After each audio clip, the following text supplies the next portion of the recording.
今天的节目中，我们一同关注阵亡将士纪念日是为了纪念为国捐躯的美国服役军人。美国总统拜登与副总统哈里斯周一到阿灵顿国家公墓向无名烈士墓献花圈。拜登总统还参加了与烈士家属在白宫南草坪种树的活动。拜登总统在阿灵顿国家公墓向无名官兵墓献花之后，向现场约3000名与会者发表讲话。他感谢阵亡将士的牺牲。拜登提到，现今世界正面临俄罗斯对乌克兰的侵略，侵袭民主与自由。他强调，自由需要付出代价，而民主需要争取。现场的与会者包括美军眷属、退伍军人组织、国防部长奥斯汀、美军参谋长联席会以及米利上将，皆出席纪念仪式。拜登总统之后回到白宫，在几位阵亡美军家属的陪同下进行植树纪念仪式。华盛顿的阵亡将士纪念日游行活动在因新冠疫情而缺席2年之后，于周一在宪法大道重现。在刚过去的周末，摩托车手在华盛顿组织骑行纪念阵亡将士纪念日。许多美国人通过参观战争纪念馆或在烈士墓前献花来纪念这一天。拜登总统星期一面对记者询问是否将给乌克兰提供长程火箭系统，拜登总统回应说，将不会送交能打击到俄罗斯境内的火箭系统给乌克兰。白宫资深官员回应美国之音质询说，拜登政府仍在考虑提供多管火箭系统给乌克兰。此前有媒体报道称，美国可能从陆军的库存中拨出一部分 M270多管火箭系统，或是动用特别预算来购买此类系统援助乌克兰。美国国防部发言人科比5月27号表示，美国知道乌克兰公开与私下都询问过是否能获得多管火箭系统，不过他不愿证实是否已经做出决定。乌克兰东部城市西维耶顿涅茨克爆发了激烈的战斗，乌军在基辅抵抗俄罗斯的猛攻。乌克兰总统泽连斯基将这种情况描述为难以形容的困难。俄罗斯军队已经进入这座城市，电力和通讯被切断。市长斯特鲁克在电话采访中对美联社说，这座城市已经完全被摧毁了。斯特鲁克估计，自战争开始以来，该市有1500名平民因俄罗斯的袭击以及缺乏药物或治疗而死亡。俄罗斯外交部长拉夫罗夫周日对法国 TF1电视台表示，莫斯科无条件优先考虑解放顿涅茨克和卢甘斯克地区，称俄罗斯视他们为独立国家。泽连斯基周一向欧洲理事会发表视频讲话，敦促为乌克兰提供更多帮助，并向俄罗斯施压以结束入侵。美国国会联邦参议员达克沃斯星期一率团抵达台湾，进行为期3天的访问。预计他将于周2的上午和台湾总统蔡英文进行会谈。美国在台协会星期一说，达克沃斯此行是其对印太地区访问的一部分。他将与台湾政府领袖讨论美台关系、区域安全、贸易投资、全球供应链和其他与双边利益有关的重大议题。达克沃斯参议员是参议院军事委员会成员，多次在国会为台湾发声，并推动或联署多项台湾相关议案。达克沃斯上星期五推出跨党派的强化台湾安全法，法案要求评估向台湾提供致命武器援助的机会，加强台湾的情报、监测和侦察系统。中国与太平洋岛国的外长会推迟考虑签署一个广泛的贸易和安全联合声明。中国外长王毅从5月26日至6月4日接连访问太平洋岛国中的8国。路透社报道说，北京谋求与该地区达成在警务、安全、数据通讯等领域的广泛的区域贸易及安全协议。不过，该计划受到至少一个受邀国的反对。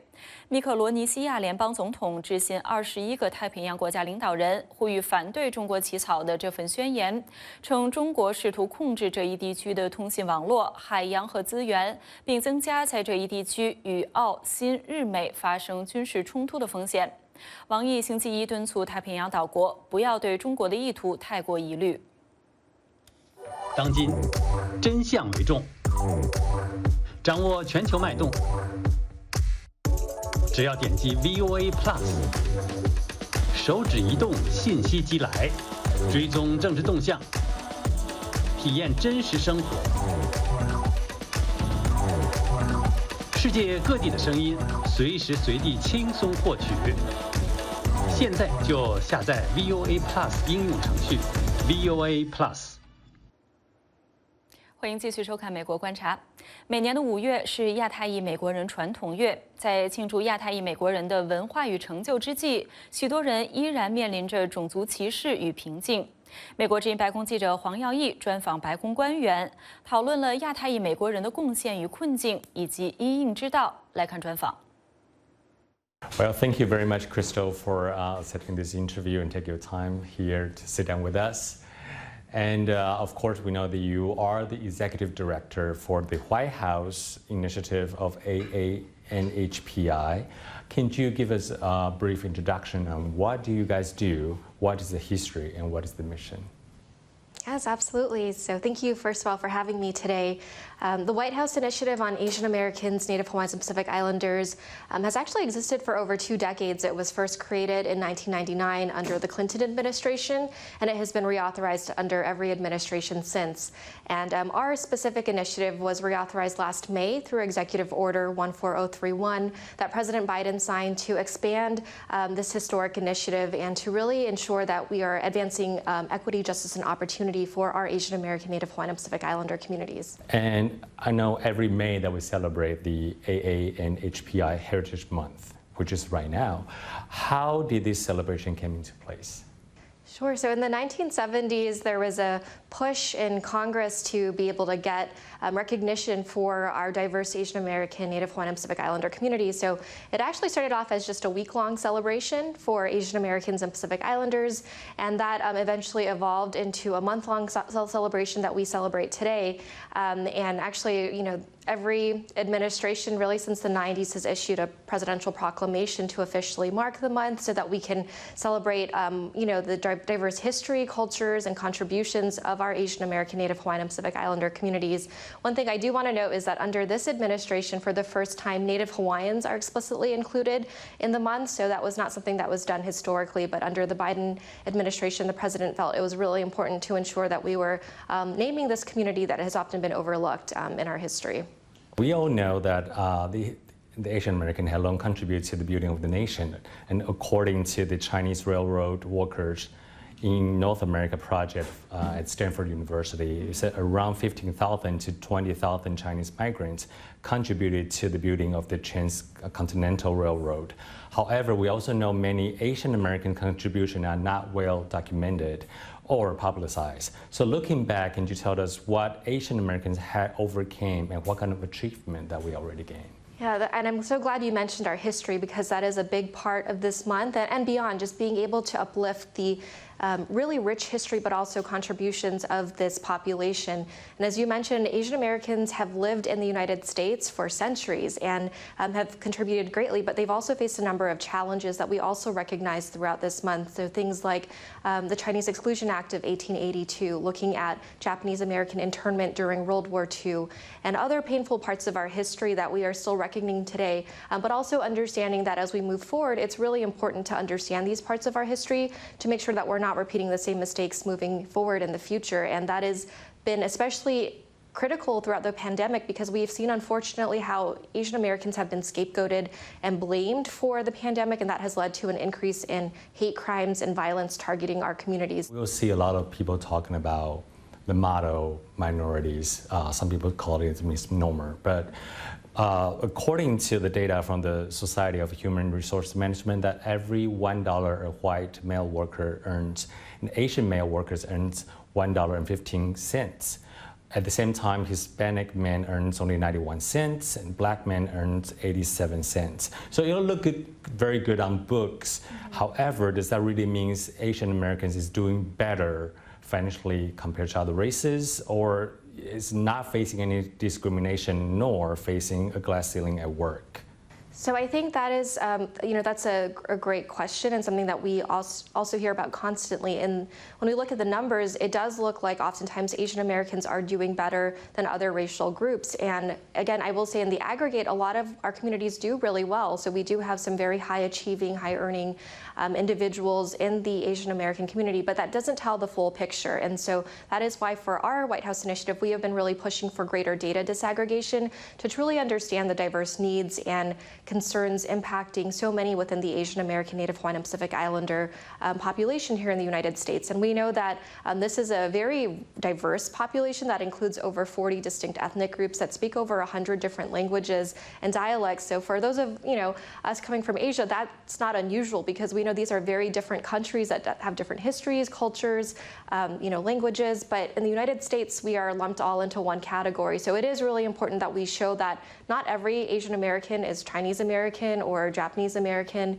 but that we have a rich diversity. And because of that, we are seeing differences in terms of both our socioeconomic outputs, but also educational attainment, health inequities, other disparities that exist that are not always captured when you just look at the surface level data that aggregates all of our communities together.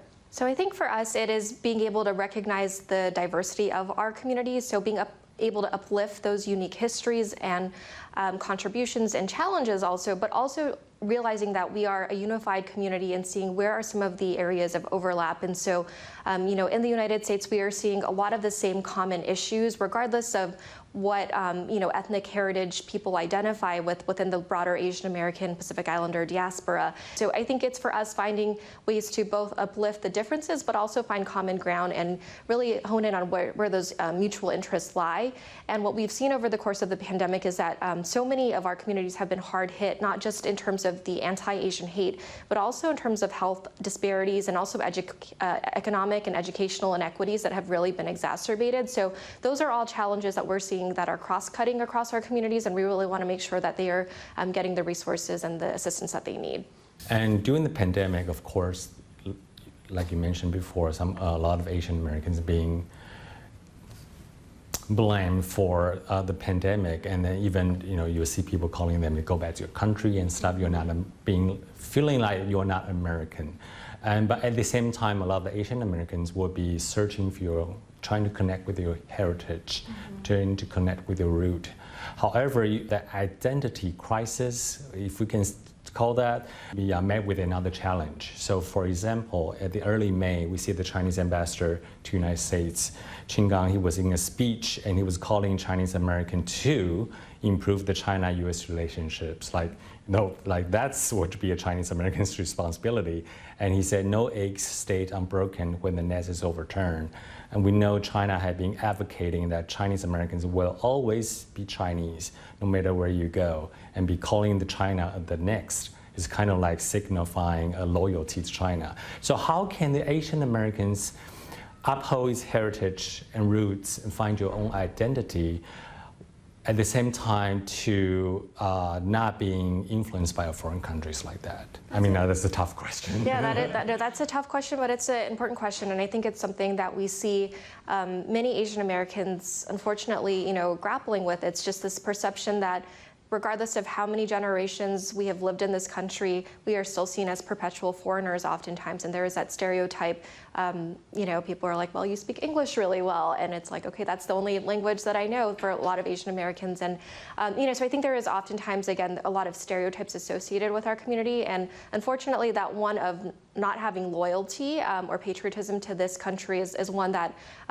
is a stereotype often associated with Asian Americans. And we actually saw a recent report put out by the Asian American Foundation that saw that a lot of Americans polled and surveyed in that report actually believe that Asians are more loyal to their country of origin or what is their ethnic background than they are to America. And so that is a very troubling perception. And I think especially as we see tensions between the United States and China continue to rise, we are starting to see more of that, where people view Asian Americans with suspicion and don't see them as Americans. So that's for our White House initiative. That is something that we are really trying to change, that perception of Asian Americans not being American, because we are American in every sense of the word and give so much to this country. And I think that is something that we really want to ensure, that Asian Americans are able to be both proud of their ethnic heritage, but also be fully seen as Americans in this country.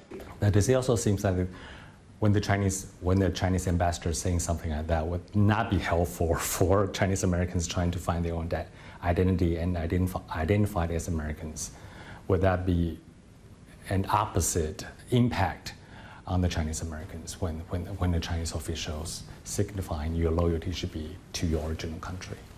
I mean, I think that is not being helpful. That's what yeah, no. So I was going to say that's not helpful for sure. But I also think that Americans here in the United States, including Asian Americans, they identify how they do, and their loyalty, I mean, is here to this country. So regardless of what foreign dignitary may say, it does not make it true, right? If that is just because they say that all people of Chinese heritage, regardless of where they live in the world, should be loyal to the PRC, that doesn't mean that Chinese Americans here in the United States feel that way. So I think, again, a lot of the work we're doing is trying to really ensure that we can dispel harmful stereotypes and also misinformation like that, and let people know that, again, Asian Americans are Americans, that they are loyal to this country, not to any foreign countries. And so, we saw this, unfortunately, during World War II as well, and that is what led to Japanese American incarceration. It was the perception that Japanese Americans here in the United States, even though they were citizens,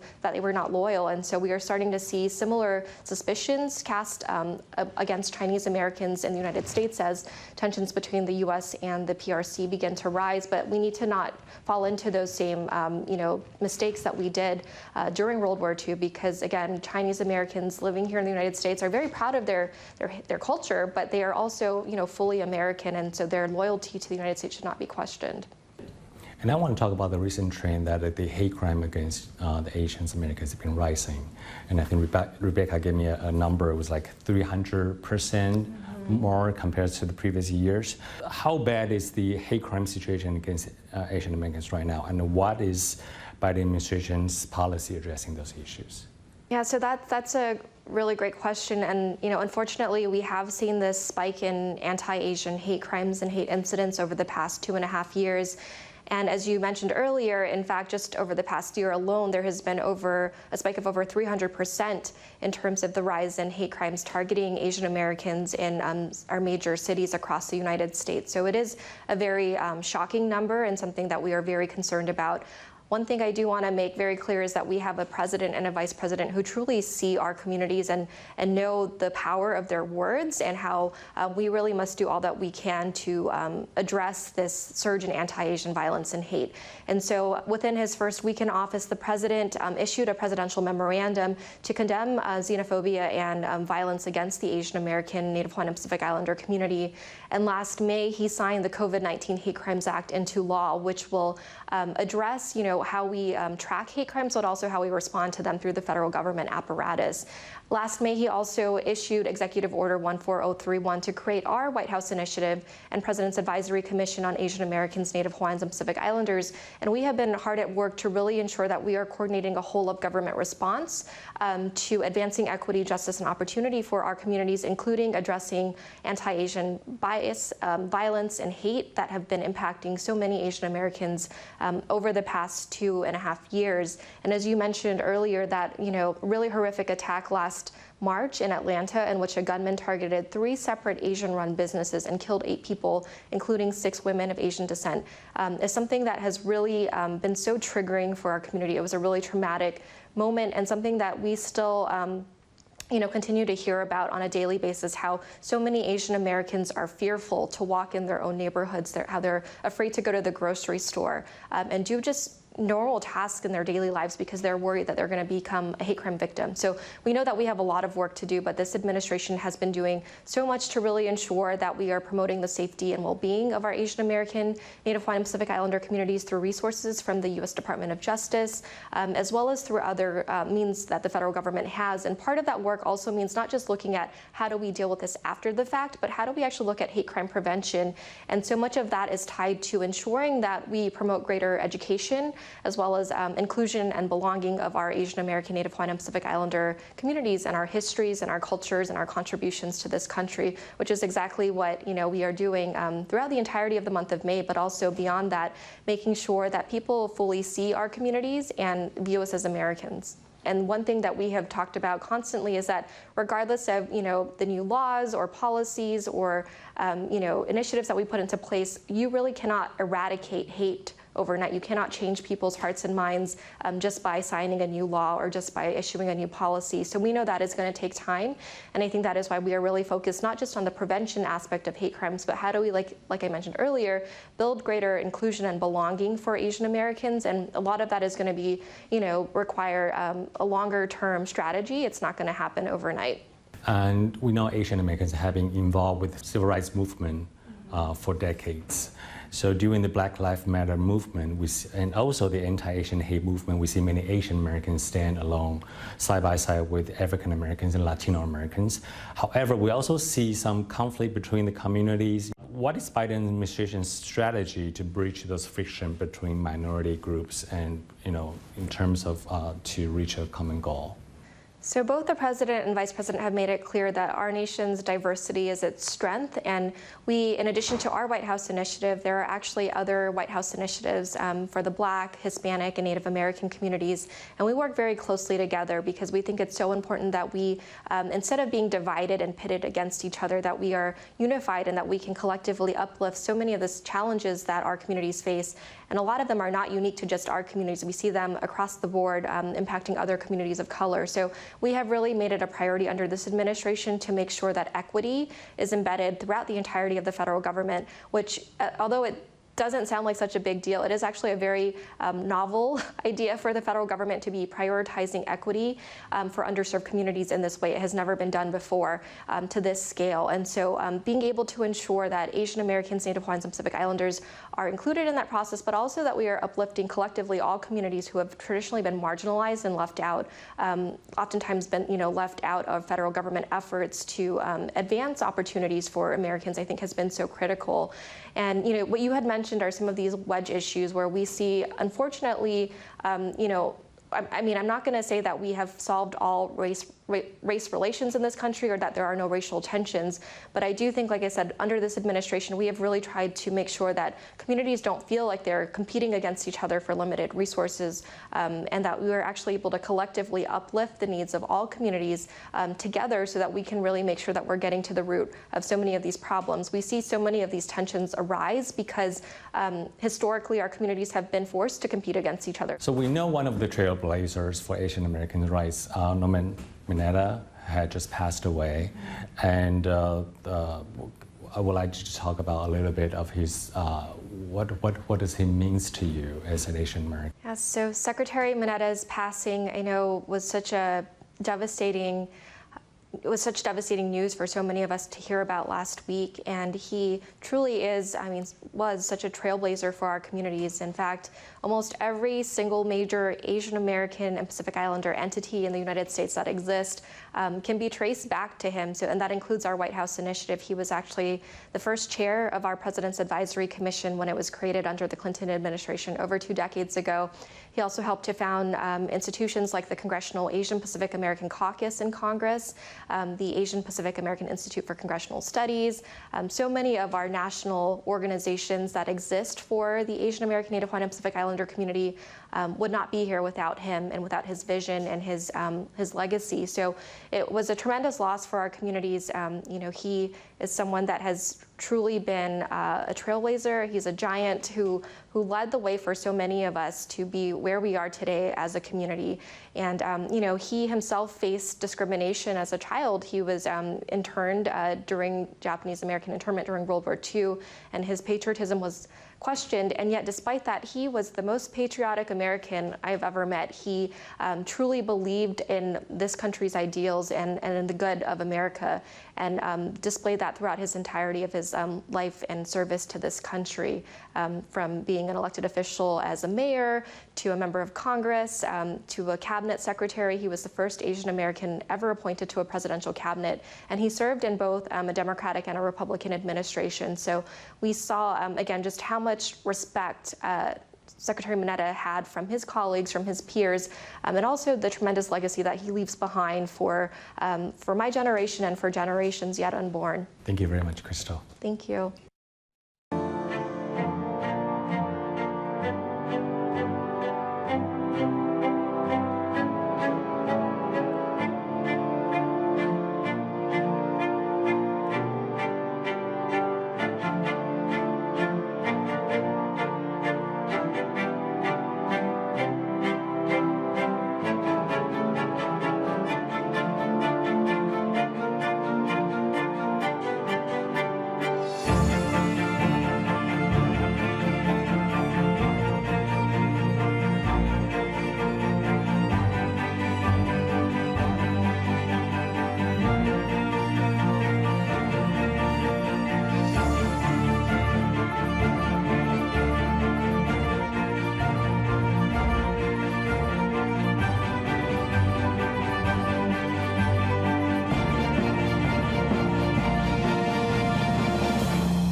根据全球气象学家团队的说法，世界正在逐渐接近国际协议试图避免的变暖临界值。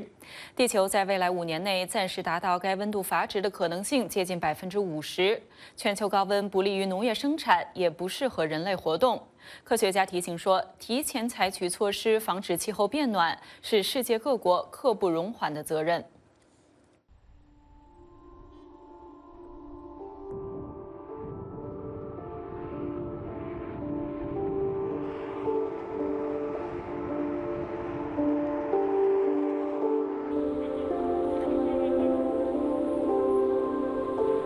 The climate system doesn't change literally overnight. It changes by degrees, as it were, and we're already approaching the lower limit, the 1.5 degrees above pre-industrial levels that the Paris Agreement seeks to keep the global warming within. Every decade has been warmer than the previous decade, and the trend continues to be upwards. So if you just sort of run it forward and extrapolate from the current trends, we will cross a global average annual temperature of 1.5 degrees at some point, perhaps in even the next 5 years, as our report indicates.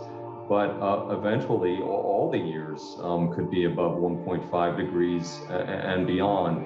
The Arctic area temperatures are likely to be 3 times the global average warming for the next 5 Northern Hemisphere winters. And when you think about what that might do to the polar ice caps and the Greenland ice sheet, for example, this has planetary implications because of the effect that has on sea level rise and circulation patterns.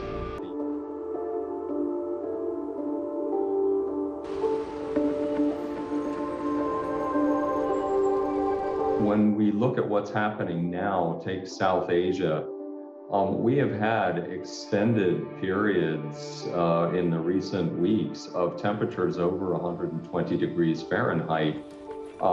Those are temperatures at which it's very difficult for people to work, for example, for agriculture to be practiced. And so we don't need to look into the future to see that the impacts of climate variability and change and extremes are growing increasingly frequent and severe. The climate that we have now is a product of the atmosphere that we had 20 or 30 years ago. And if we wait another 20 to 30 years when we have a full-on climate crisis going on, and then decide that it's time to really do something serious about reducing emissions, it will be too late.